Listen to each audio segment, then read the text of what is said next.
नमस्कार. बृहन्मुंबई महानगरपालिका शिक्षण विभाग अंतर्गत व्हर्च्युअल क्लासमध्ये तुम्हा विद्यार्थ्यांचे हार्दिक स्वागत. मी प्राची लुडवे आज तुम्हाला इयत्ता 7वी गणितमधील एक महत्त्वाचा पाठ शिकवणार आहे. चला तर पाठाला सुरुवात करूया. आज आपण इयत्ता 7वी गणितमधील प्रकरण पहिले भौमितिक रचना या प्रकरणाचा दुसरा भाग पाहणार आहोत. दुसरा भाग आहे त्रिकोण रचना, construction of triangle. Now to construct triangle, how many components are required? See here I have written त्रिकोण ABC काढा. मी मराठीत दिलेला आहे. आणि ह्या त्रिकोणाला तुम्हाला माहिती आहे, त्रिकोणाला 3 बाजू आणि 3 कोन असतात. मग या ठिकाणी मी एक त्रिकोण काढते, हातानेच मी काढत आहे. 3 बाजू आणि 3 कोन त्रिकोणाला असतात. तुम्हाला माहिती आहे बघा, या ठिकाणी हे 3 कोन आहेत आणि ह्या 3 बाजू आहेत, 1 2 3. मग आपल्याला एखादा युनिक त्रिकोण काढायचा असेल तर त्या त्रिकोणाचे किती घटक आवश्यक आहेत त्रिकोण काढण्यासाठी? इथे मी बघा ह्या त्रिकोण एक ABC म्हटलं आहे, त्याची बाजू AB आणि बाजू BC दिली आहे. समजा आपण इथे ह्या त्रिकोणाची बाजू BC आपण काढली. ते काय, समजा 4 सेंटीमीटर आहे. मी इथे 4 सेंटीमीटर बाजू काढली. त्यानंतर त्यांनी दुसरी बाजू दिलेली आहे, बाजू BC 5 सेंटीमीटर. समजा मी 5 सेंटीमीटर बाजू काढले. माप दिलेलं आहे मी ते 4 सेंटीमीटर बाजू BC आणि बाजू AB म्हणजे ही 5 सेंटीमीटर. आता ह्या दोनच गोष्टी देऊन त्रिकोण झाला का पहा आपला पूर्ण? त्रिकोण पूर्ण झालेला नाही. तुम्ही म्हणाल हे नुसतं 2 जोडायचं, पण नाही. जोडण्यासाठी त्या बाजूची लांबी दिली पाहिजे, which is not given here. Means to construct a unique triangle, at least 3 components of triangle should be given. Then only triangle can be drawn. See here is written. त्रिकोण काढण्यासाठी त्रिकोणाच्या 3 घटकांची आवश्यकता असते. To draw unique triangle, 3 components of it should be given. 3 components means either 3 sides or 2 sides and 1 angle or 2 angle and 1 side or anything. And one more option is there. Fourth option is there. May at least 3 components of the triangle should be given, then only triangle can be drawn. तर आता आपण त्रिकोण काढण्याच्या वेगवेगळ्या रचना पाहूया, वेगवेगळ्या पद्धती पाहूया. वेगवेगळ्या पद्धती म्हणजे काय, तर कोणते घटक दिले आहेत त्यावर अवलंबून आहे त्रिकोण कसा काढायचा. इथे बघा, पहिला प्रकार आहे त्रिकोणाच्या 3 बाजू दिल्या असतात त्रिकोण काढणे. When 3 sides of triangle are given, we have to draw the triangle. Here we have to draw the triangle XYZ. Now remember, you know engineers construct buildings, big buildings. But before before constructing a building, you would have seen one paper. You will see the structure of the building. बिल्डिंगचं तुम्हाला रचना एका कागदावर पाहायला मिळते. ही building अशी असणार आहे. Builder जाहिरात करण्यापूर्वी त्या रचना देतात, कशी असणार बिल्डिंगची रचना, बिल्डिंगच्या रूम कसे असणार. म्हणजे तो जो आहे तो कच्चा आराखडा असतो बिल्डिंगचा, ज्या आधारे बिल्डिंग उभारली जाते. तसंच आपल्याला इथे हा त्रिकोण XYZ काढायचा आहे.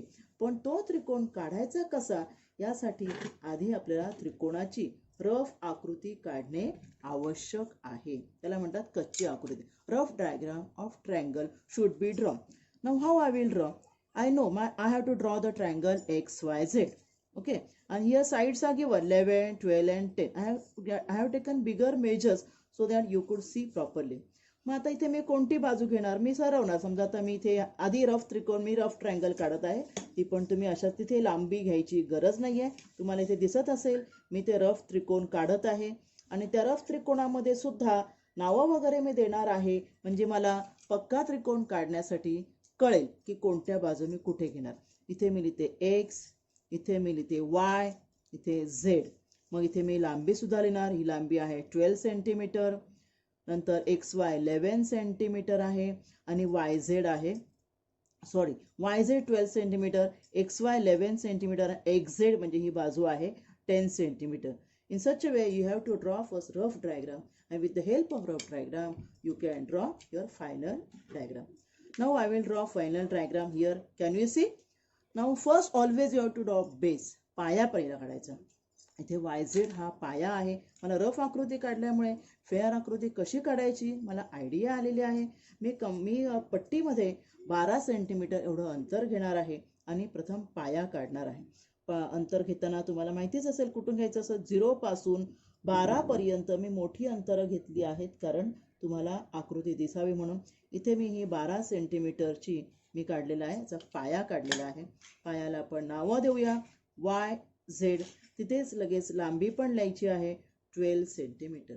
आता तुम्हाला काय करायचं आहे, वरच्या ज्या बाजू आहेत त्या काढण्यासाठी कंपासचा वापर करायचा आहे, पेन्सिल लावलेल्या.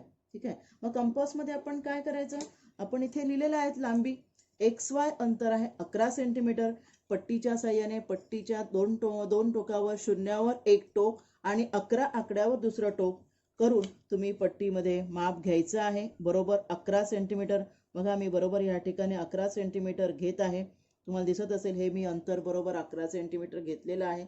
आणि XY आहे, आता X आपला बिंदू वरती आहे, तो आपल्याला काढलेला नाही. Y हा बिंदू या ठिकाणी आहे.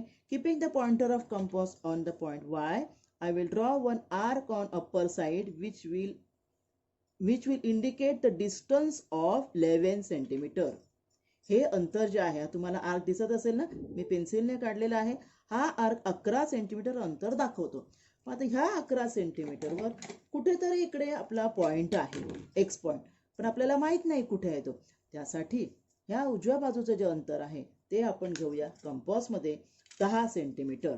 मी कंपासचं एक टोक पुन्हा ह्या पट्टीवर ठेवणार आहे, पेन्सिलचं टोक ठेवणार आहे बरोबर 10च्या ठिकाणी ठेवणार आहे. कंपासमध्ये मी 10 सेंटीमीटर अंतर घेतलेलं आहे. Keeping the pointer on Z, I will draw another arc which will cut or which will intersect the other arc. See here, can you see? I have drawn the arc which will intersect the other arc, having the distance up to that arc is 10 centimeter. Now I got the point X over here, correct? आता मी काय करणार, आता तुमच्या लक्षात आलंच असेल, ज्या ठिकाणी दोन्ही आर्क एकमेकांना कट झाले आहे तिथून मी जोडणार आहे X आणि Y.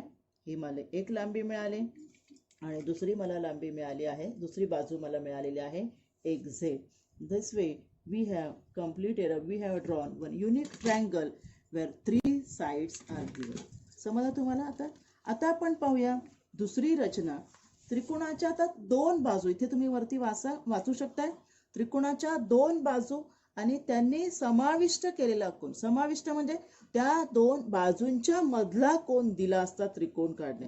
To construct a triangle, 2 sides and angle included in the side. Included म्हणजे त्या 2 बाजूंच्या मधला तुम्हाला अँगल दिलेला आहे आणि त्रिकोण काढायचा आहे.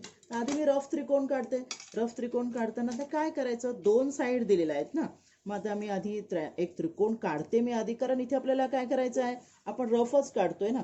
तर मी रफ त्रिकोण काढताना आपण त्रिकोण काढून घ्यायचा आणि कुठला कोन दिला आहे त्याप्रमाणे तुम्हाला पाया घ्यायचा आहे. Now I will see which angle is given. Angle is given P.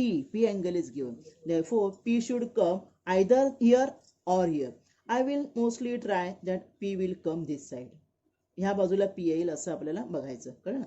मग इथे P आल्यावर मग तुम्ही म्हणा Q आणि R कुठे. Q आणि R कुठे लिहायचं तुम्ही, बाजू कुठल्या दिल्या आहेत बघा. PQ दिलेली आहे आणि PR दिलेली आहे, त्यामुळे P आणि Q इथे घेतला तरी पण चालेल. P, Q आणि R. आता आपण मेजर्स लिहूया. PQ is given 12 centimeter. Measure angle P is given 60 degree and PR is given 10 centimeter. बघा म्हणजे ते काय आहे बघा, दिसते तुम्हाला 2 बाजू, ही बाजू आणि ही बाजू, आणि त्या दोघांच्या मधला कोन दिलेला आहे. Angle included in 2 sides. Now we'll draw the triangle. When we'll draw for rough diagram, we get idea how to draw the final diagram. See, first I will draw PQ, that is base of the triangle, 12 centimeter. I will take the distance of 12 centimeter. With the scale, I will draw PQ, put the name to the end points as PQ, write the distance of PQ 12 centimeter. Then I have to take the measure of angle 60 degree and measure angle P 60 degree with the help of protractor. कोनमापकाच्या साहाय्याने मी ह्या पट्टीमध्ये असलेलंच हे कोनमापक वापरत आहे. तुम्हाला दिसत असेल या ठिकाणी तुम्ही जे आपल्या कंपासमध्ये वेगळं कोनमापक मिळतं ते वापरायचं आहे. तर ह्यामध्ये मी 0 पासून तुम्हाला दिसत असेल 60 अँगल, ज्या प्रत्येक अँगलच्या ठिकाणी मार्किंग असतात, 60 अँगल जे आहे त्या ठिकाणी मी मार्किंग करणार आहे. त्याचा जो पॉइंट असतो कोनमापकाचा तो P वर ठेवणार आहे, कारण मला कोन P दिलेला आहे. त्यामुळे कोन P चं बरोबर माप घेण्यासाठी मी या ठिकाणी ठेवलेलं आहे आणि कोन 60च्या ठिकाणी मी इथे मार्किंग करत आहे. मी मार्किंग केलेलं आहे. आता हे मार्किंग करून मी एक काय काढणार आहे, किरण काढणार आहे. I will draw one ray. Now this ray will not have any measure, will not have any length. This ray is only showing that here angle is 60 degree. This ray indicates that this angle is 60 degree. Correct. Now this ray do not have length. Therefore, I will see the length which is given of PR, that is 10 centimeter. With the help of compass, I will take distance of 10 centimeter in the compass, that is of PR. Therefore, I will see here P. I will keep the pointer of compass on P and I will draw an R on this ray. Now this arc indicates the distance up to this arc is 10 centimeter.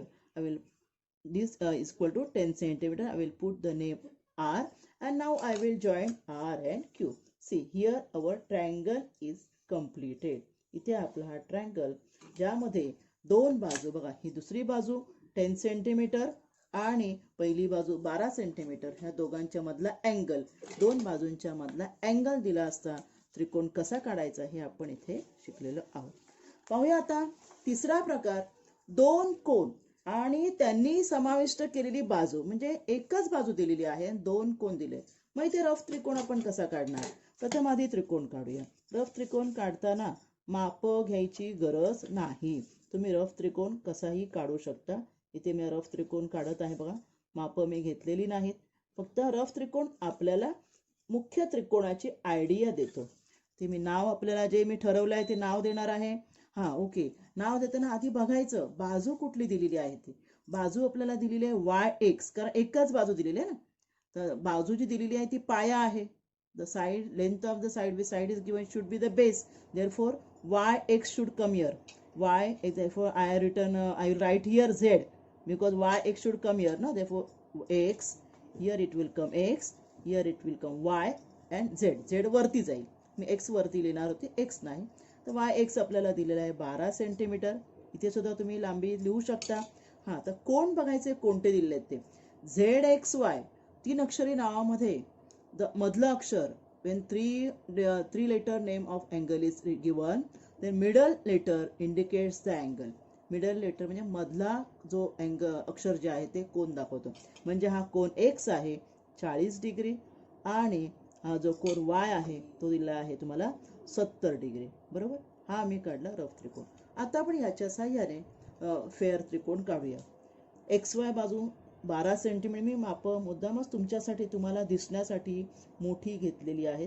Compass पट्टीच्या साहाय्याने मी 12 सेंटीमीटरची एक base काढून घेणार आहे. Base is drawn. Here X I will write, here Y 12 centimeter.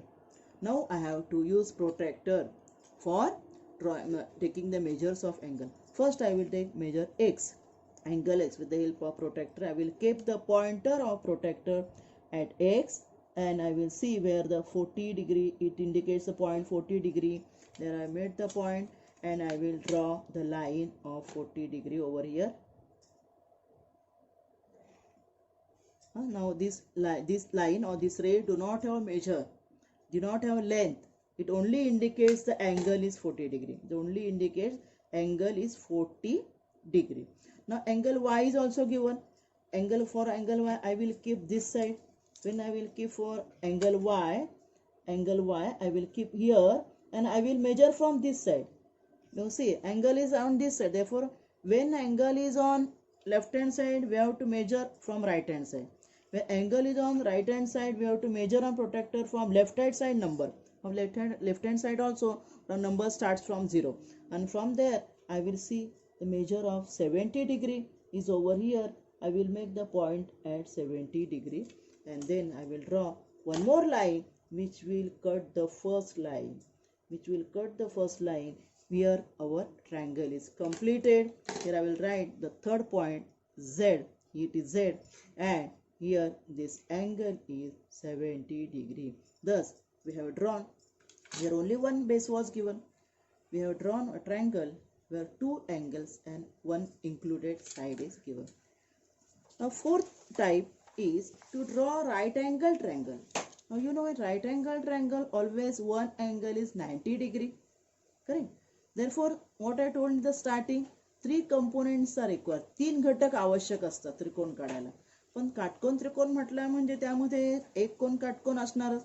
त्यामुळे तिथे तुम्हाला ते कर्णभुजा म्हणजे एक कर्ण आणि एक बाजू दिलेली असेल काटकोन त्रिकोणाची. काढूया आपण इथे एक काटकोन त्रिकोण. मी या ठिकाणी हा मी काटकोन त्रिकोण काढते. काटकोन त्रिकोणामध्ये नेहमी एक कोण काटकोन असतो, तुम्हाला माहित आहे. म्हणजे तो काटकोन दिलेलाच आहे याचा अर्थ, बरोबर. त्यामुळे हा कोण काटकोन आहे. आता बाजू कसं लिहायचं तुम्ही बघायचं. तुम्हाला एल एम नावं देताना बघा, एल एम एन आहे म्हणजे हा पॉइंट असणार एम. आता बाजू तुम्हाला एक इथे बघा मी हायपोटेनस लिहिलंय, म्हणजे हायपोटेनस म्हणजेच काय, कर्ण दिलेला आहे 10 सेंटीमीटर. आता उरलेल्या बाजू इथे एम लिहिलं म्हणजे इथे येणार एल आणि इथे येणार एन, बरोबर. म्हणजे एल एन कळलं. आता पाया दिला एम 8 सेंटीमीटर, इथे दिलं 8 सेंटीमीटर. बघा अशा प्रकारे तुमचा त्रिकोण तयार होणार आहे. तुम्ही म्हणाला मग आता एम एन दिलंय म्हणून मी एम एन केलं. समजा एल एम बाजू दिली असती तर ही बाजू खाली घ्यायची, म्हणजे इथे एल आणि इथे एम आणि मग एल. म्हणजे बेस एक बाजू असणार, ती खालीच नेहमी घ्यायची असते, खालच्या बाजूला. ठीक आहे. I will draw now M N as 8 centimetre. I will take the length of 8 centimetre with the help of protractor. Now this is your MN. We'll write the names of the end points. We'll write the distance. Now keep the protractor on the M point because M is 90 degree angle, na? And where 90 is there I will put the point. I will draw the line which indicates that the angle is 90 degree. This line will indicate only angle. For 90 no need to write the measure because this point, this single symbol itself indicate the angle is 90 degree. Now hypotenuse is given 10 centimeter. With the help of compass I will take the length of 10 centimeter within the 2 points. 10 centimeter length I will take, and I will keep my pointer at point N because L, where L is over here, we don't know. We know L. Therefore, I will keep on N and I will draw one arc which will cut this ray. Now, where the arc is cutting, there is our point L. We will join L and N. पण हे join केले आणि आपला हा काटकोन त्रिकोण तयार झाला. इथे हा त्याचा कर्ण आहे 10 सेंटीमीटर. अशा प्रकारे ह्या भागामध्ये आज आपण काटकोन त्रिकोणाच्या रचना कशा करायच्या ते आपण पाहिलेलं आहे. या भागामध्ये आपण पाहणार आहोत एकरूपता. एकरूपता म्हणजे काय, तुम्हाला जुळी मुलं माहिती असतील. जुळी मुलं तुम्ही पाहिली असतील ना. एखाद्या घरात 2 जुळी मुलं असतील, दोन्ही मुलगे किंवा एक मुलगा एक मुलगी, अगदी तंतोतंत सेम दिसत असतात, सारखी दिसत असतात, आपण त्यांना जुळी म्हणतो. तसंच गणितातील शब्द एकरूपता, एकरूप आकृत्या. एकरूप म्हणजे काय, जशी जुळी मुलं तसं एकरूप आकृत्या म्हणजे 2 आकृत्या जेव्हा समान दिसतात, सारख्या दिसतात, तेव्हा त्यांना एकरूप आकृत्या असे म्हणतात.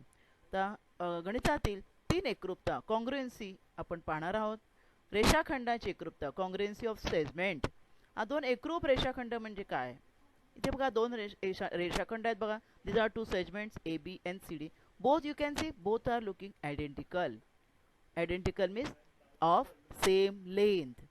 जर आपण त्यांना मेजर केलं पट्टीने तर त्यांची लांबी सारखी असणार आहे. हा समजा एक AB आहे रेषाखंड, दुसरा रेषाखंड CD आहे. both the segments are congruent. Congruency is shown by this sign which I have done in between.